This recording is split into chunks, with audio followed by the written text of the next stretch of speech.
We were confused at the time of what he expected from us, and maybe we didn't hear him correctly. We knew that we felt called to go on this trip, but here we are about to leave and we still don't have the funds raised in order to pay and go. It was really becoming frustrating because I was trying to figure out which way do I serve, what do I need to do, God. I was trying to be obedient to him. I'm Melanie Gates. I've been going to Pinelake for a little over 18 years. My name is Brooke Albritton and I have attended Pinelake for the last 5 years. My name is Deb Hall. I've been going to Pinelake for 8 years. I had taken a break from serving. I had served in a lot of different capacities. God was just pulling on my heart. I knew there was something more that he wanted for me to do, and it was time. Feeling like there was supposed to be more.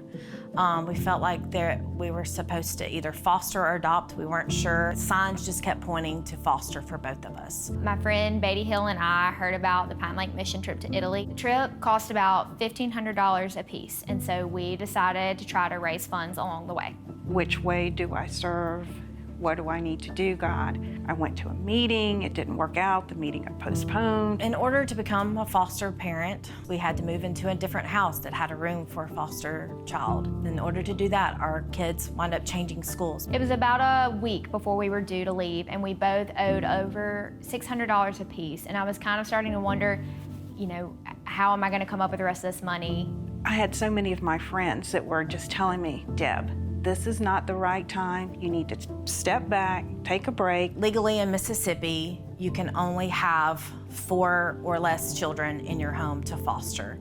So adopting Henry would give us 5 children in our home and would close our house for fostering.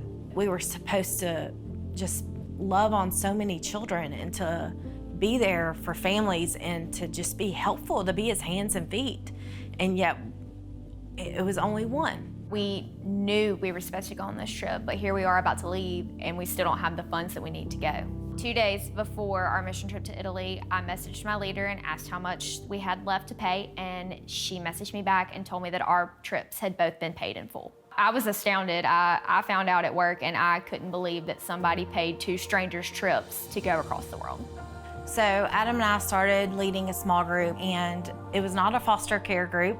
We didn't know it at the time, but several of the families in our small group were already considered being foster parents. I was approached by my friend Cindy Rogers, who was trying to start a ministry for pregnant women. And I was like, pregnant women? I'm not too sure about that. I went to a meeting and oh my goodness, I found my home to serve. So apparently, this person who wanted to remain anonymous didn't know me or Beatty. He just knew that there was a need and he just felt led to give. It was God planting a seed in them and then God bringing them to our group, showing how we live day to day with being foster parents. Some of these moms have never even stepped foot in church. A lot of these girls have been shamed, some of them abandoned by their families, and they're so broken. On the trip, we partnered with missionaries that are based in Italy, and we were able to go out and reach out to people who were mainly of Islamic culture. Our group has been able to foster, goodness, I think 8 or 9 kids. The other couples in our group that are not foster parents have been amazing. It's just been really neat to watch them just come alongside of all these foster families and just be there by either calling, bringing clothes for these children that just show up at their door.